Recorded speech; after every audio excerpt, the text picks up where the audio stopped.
Hello guys, तो यहाँ पर हम main components of horizontal axis wind turbine के बारे में बात करेंगे। उसे हम HAWT भी कह सकते हैं। नाउ सबसे पहले हमारा पोर्शन है वो है रोटर ब्लेड। रोटर ब्लेड से रिलेटेड टरबाइन ब्लेड्स यहाँ पर है। Turbine blades need to be light in weight. वो हल्की होनी चाहिए वजन में, क्योंकि हम उसे ऊपर लगाने वाले हैं। अगर वो भारी होगी तो हमारा जो फाउंडेशन है उसे भी स्ट्रेंथ करना पड़ेगा और काफ़ी ज़्यादा कॉस्टिंग भी बढ़ जाएगी। एंड विथ एडिक्वेट स्ट्रेंथ, तो सारी ब्लेड है वो उसका स्ट्रेंथ है वो भी काफ़ी ज़्यादा होनी चाहिए, क्योंकि वो विंड फोर्स को उसे एब्जॉर्ब करना है, उसे वहाँ पर मेंटेन कर कर खड़ा रहना है। इसीलिए now blades are made of the glass fibre reinforced plastic. तो ब्लेड्स है वो किससे बनी होती है, वो मटेरियल कौन सा है, glass fibre reinforced plastic.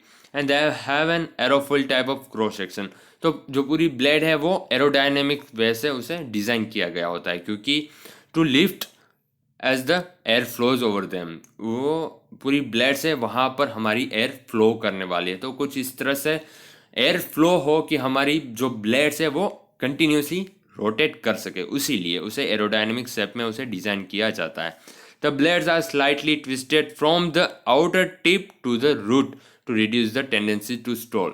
Tendency to stall, इसे हम कह सकते हैं कि हमारा जो पावर हम जनरेट करेंगे उसमें कुछ लॉस हो जाए, उसको हम बंद करने के लिए, उसे अवॉइड करने के लिए कुछ इस तरह से ब्लेड्स को डिज़ाइन की गई होती है, which is twisted from the outer tip to the root to reduce the tendency to stall. यानी कि जो मेंटेनेंस, या हम कह सकते हैं कि हमारे पास जो पूरी एक्यूरेट हमें वर्क चाहिए उसको बनाए रखने के लिए कुछ इस तरह से ब्लेड्स को डिज़ाइन की गई होती है। Now forces like wind turbulence, gust, gravitational forces and the directional changes in wind considered while designing the turbine। Turbine को डिज़ाइन करते समय ये सारी फोर्सेस को कंसिडर किया जाता है। Modern wind turbine have 2 or 3 blades which is known as propeller type wind turbine. तो सबसे पहले तो प्रोपेलर टाइप विंड टर्बाइन किसे कहा जाता है, जिस टर्बाइन में 2 या 3 ब्लेड्स हो उसे प्रोपेलर टाइप विंड टर्बाइन कहा जाता है। नाउ यहाँ पर अगर 2 ब्लेड्स हो या 3 ब्लेड्स हो उससे रिलेटेड इंफॉर्मेशन है। 3 blades turbine has smoother power output. जो 3 ब्लेड टर्बाइन होते हैं उसमें से जो हमें आउटपुट मिलेगा पावर का वो काफ़ी स्मूथ रहता है। And balance gyroscopic force compare to the 2 blade machine. और गायरोस्कोपिक जो पूरा फोर्स होता है वो काफ़ी स्मूथ रहता है, बैलेंस रहता है। And compare to 2 blade turbine से, 2 ब्लेड टाइप का टर्बाइन होता है उससे जो गायरोस्कोपिक फोर्स होता है वो बैलेंस रहता है। Now 3 blade rotor has a simple rigid hub. तो उसका जो पूरा हब होता है वो सिंपल और एकदम रिजिड होता है। एंड द ब्लेड में be cross link together for greater rigidity. Rigidity बढ़ाने के लिए, इम्प्रूव करने के लिए जो पूरी ब्लेड होती है वो क्रॉस लिंक्ड होती है। While 2 blade rotor need to teeter, कि वो अनबैलेंस रहती है, उसका जो पूरी मैकेनिज्म होती है 3 ब्लेड के कंपेयर्ड में वो एक अनबैलेंस टाइप उसकी पूरी मैकेनिज्म रहती है। Now adding a 3rd blade, अगर 2 ब्लेड विंड टर्बाइन हो उसमें हम 3rd ब्लेड ऐड करें तो क्या होता है, यानी कि ये पूरा कंपैरिजन है 2 ब्लेड और 3 ब्लेड के बीच में। अगर 3rd ब्लेड होती है तो उससे increase the power output about 5% only. अगर हम तीसरी ब्लेड उसमें ऐड करें तो सिर्फ 5% ही पावर आउटपुट इंक्रीज होता है, while the weight and cost increase by 50%। तो 3rd ब्लेड ऐड करने से पावर आउटपुट तो सिर्फ 5% ही इम्प्रूव होता है, but weight and cost I think 50% तक होता है। And 2 blade rotor is also simple to assemble on the ground, it can be assembled. तो एक ही हमारे पास यहाँ पर दो कुछ तरह से हमारे पास 2 ब्लेड के लिए एडवांटेजेस है, जैसे कि उसे असेंबल करना काफ़ी इजी है 2 ब्लेड रोटर टर्बाइन को। एंड अगर यहाँ पर बात करें तो जो कॉस्टिंग है 2 ब्लेड का वो काफ़ी कम है। बट उसके साथ थर्ड ब्लेड टर्बाइन के बारे में बात करें तो उसका आउटपुट काफ़ी स्मूथ रहता है, गायरोस्कोपिक इफेक्ट जो होती है वो बैलेंस रहती है। एंड उसका जो सपोर्ट सिस्टम है पूरा सिंपल है, रिजिड है। वो 3rd ब्लेड के बारे में है। नाउ हब के बारे में बात करें तो हब पहले तो वो क्या है, तो ये ब्लेड के साथ जो कनेक्टेड है पूरा पोर्शन उसे हब कहा जाता है। Now it is the central portion of the rotor wheel. वो रोटर व्हील का एक सेंट्रल पोर्शन है। All the blades are added to the hub and pitch angle control mechanism is also provided inside the hub. तो ये पूरा pitch angle control mechanism है वो hub में रहता है, और जो सारी ब्लेड्स है वो इस हब से कनेक्टेड होती है सेंट्रली। नाउ नेसल, तो ये क्या है, ये कौन सा पोर्शन है, तो यहाँ पर वो दिखाया गया है। ये पूरा जो बॉक्स हमें दिखाई दे रहा है जिसमें gear box, brake, electric switch, gear and control है, वो सारा जो कंपोनेंट है उसे कवर अप करने का नेसल है, उसे नेसल कहा जाता है। It houses the generator, gear box, brakes, hydraulic system and the yawing mechanism. जो सारी गियर बॉक्स सिस्टम है, ब्रेक्स है, वो सारी उसको कवर करने के लिए जो कंपोनेंट यूज़ किया जाता है उसे नेसल कहा जाता है। नाउ पावर ट्रांसमिशन सिस्टम, तो वो किस तरह से होती है यहाँ पर, तो mechanical power generated by the rotor blades. Rotor blades की मदद से हमें मैकेनिकल पावर मिलता है आउटपुट में।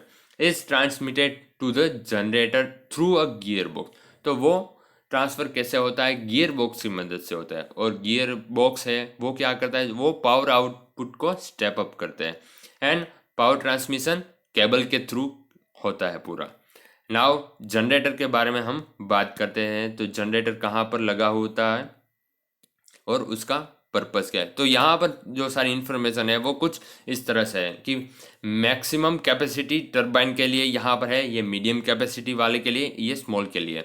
कौन कौन से जनरेटर किस कैपेसिटी के लिए यूज होते हैं। यहाँ पर जो ग्रिड कनेक्टेड है, लार्ज विंड टरबाइन जो पूरी ग्रिड के साथ कनेक्टेड होता है, जो इलेक्ट्रिसिटी हमें काफ़ी ज़्यादा मिलती है, और हमारे पास जो कंज्यूमर्स होते हैं वो काफ़ी ज़्यादा प्रमाण में होते हैं, उसके लिए grid connected large turbine use किए जाते हैं। तो वहाँ पर इंडक्शन जनरेटर यूज़ किया जाता है। And for medium capacity has synchronous generator to electrify the villages and remote area.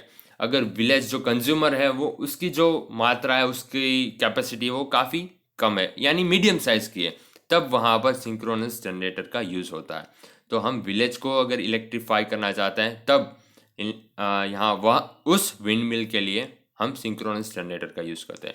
And small capacity, जब बस एक हमारे पास, अगर हम कहें कि एक स्मॉल ही हमारे पास एक लाइट हाउस है, उसे हम सिर्फ वहाँ पर लाइटनिंग के लिए रखना है हमारी ये विंड मिल, तो हमें कौन सा जनरेटर यूज़ करना है, तो permanent magnet DC generator use किया जाता है for supply the power to microwave station and illuminating the light houses. तो उसके लिए परमानेंट मैग्नेट डीसी जनरेटर का यूज़ किया जाता है। फिर यो कंट्रोल के बारे में हम बात करते हैं, तो यो कंट्रोल क्या होता है। Yaw control continuously tracks and keeps the rotor axis in the wind turbine.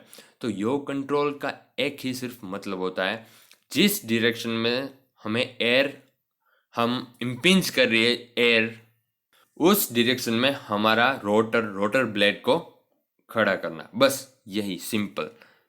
अगर कुछ इस डायरेक्शन में से हमें एयर आ रही है, कुछ डायरेक्शन ऑफ एयर कुछ इस तरह से है, तो रोटर है पूरा कुछ इस तरह से हम उसे सेट करेगा। वो अपने आप ही पिच कंट्रोल मैकेनिज्म की मदद से वो अपने आप ही रोटर ब्लेड को मूव करेगा। रोटर ब्लेड 360 प्लस उसके अलावा भी मूव कर सकता है, जितने भी हमारे पास एक्सटेंशन ऑफ केबल है, जहाँ तक केबल्स की उलझने ना हो सके, हम उसको मेंटेन कर सकते हैं यो कंट्रोल को, कि इतने एंगल तक हमारी पूरी जो रोटर ब्लेड है वो मूव कर सके, क्योंकि हमें पावर आउटपुट काफ़ी ज़्यादा चाहिए। तो जब एयर परपेंडिकुलर होगी हमारे रोटर ब्लेड से, तब ही हमारा पावर आउटपुट है वो मैक्सिमम होगा। तो जिस एयर जहाँ से फ्लो करेगी एयर, उस डायरेक्शन में हमें हमारी विंड मिल को रखनी है। तो ये पूरा मैकेनिज्म यो कंट्रोल करता है। एंड द ब्रेक्स के बारे में बात करें तो यो कंट्रोल कहाँ पे होता है, तो इस प्रकार से हम यहाँ पर समझ सकते हैं कि अगर यहाँ इस डायरेक्शन में पूरी हमारी रोटर अभी है, सारी ब्लेड्स कड़ी हुई, तो इस डायरेक्शन में हमारी एयर का फ्लो होगा, परपेंडिकुलर होना चाहिए, बस यही एक कहना चाहता हूँ मैं। इस डायरेक्शन में से एयर फ्लो कर रहे हैं, तो हमारा जो रोटर ब्लेड है उसकी फेस कुछ इस तरह से होनी चाहिए, जिससे पावर आउटपुट मैक्सिमम रहेगा। नाउ उसके बाद ब्रेक्स थी। ब्रेक्स का क्या यूज़ होता है यहाँ पर, use to stop the rotor when power is not desired. जब भी पावर नहीं चाहिए बस तो ब्रेक्स लगा देनी है। और ब्रेक्स कौन सी होती है, hydraulic disc brakes fitted to the high shaft of the gear box. तो हाइड्रोलिक डिस्क ब्रेक का यूज़ किया जाता है जनरली। एंड द टावर के बारे में, जो ये मेन फाउंडेशन के बारे में बात करें यहाँ पर। Tower supports the nacelle and the rotor. तो पूरा जो फाउंडेशन जिस पर है ये पूरा टावर, यहाँ पर भी लिखा गया है, ये पूरा टावर जहाँ पर सारा पूरा हमारा कंपोनेंट्स जहाँ पर अभी प्लेस्ड है, उस टावर के बारे में हम यहाँ पर बात करें तो उसके related information. Tower supports the nacelle and rotor modern wind turbine generator installed or tubular towers install करते हैं जनरली मॉडर्न के लिए। And the tower is much larger than the rotor diameter. जो रोटर डायमीटर होता है उससे काफ़ी large होता है हमारा पूरा tower. In small turbine the tower is much larger than the rotor diameter. Small turbine होगा तो उसमें क्या होगा, जो पूरी टर्बाइन ब्लेड्स है वो काफ़ी स्मॉल डायमीटर वाली होगी, एंड तो जो उसका टावर है वो काफ़ी लार्ज होगा। As the air is erratic at lower heights, क्योंकि एयर का फ्लो लोअर हाइट्स में कम रहता है इसीलिए। And the steel and concrete towers are being used. तो स्टील और कंक्रीट मटेरियल से बने हुए टावर का यूज़ होता है। तो ये सारे मेन कंपोनेंट्स हैं। और काफ़ी मज़ेदार वाली बात तो ये यो कंट्रोल वाली है, अगर मैं ठीक से समझा पाया तो अच्छी बात है। यो कंट्रोल कि यानी कि एयर की जो डायरेक्शन रहेगी उसके परपेंडिकुलर हमें हमारी जो टरबाइन ब्लेड्स है उसको हमें करके रखना है, और वो अपने आप ही सेट कर लेगी। जो पूरी फ्रीक्वेंसी है, जो वेव है एयर की, उसको कंसिडर कर कर वो अपने आप ही यो को कंट्रोल, उसे योइंग कहा जाता है कि एक पूरी ब्लेड्स जहाँ पर एयर का फ्लो होगा उसके एग्जैक्ट परपेंडिकुलर हमारी विंड टरबाइन को सेट कर देगी नॉर्थ। और वो दोनों तरफ, इस तरफ हमारी रोटर ब्लेड्स को मूव करा सकते हैं yawing, clockwise and anti clockwise भी मूव करा सकते हैं एज पर अवर रिक्वायरमेंट। वो अपने आप ही सेट हो जाएगी सेंसर की मदद से। तो इस तरह से पूरी हमारे पास कंपोनेंट्स है। एंड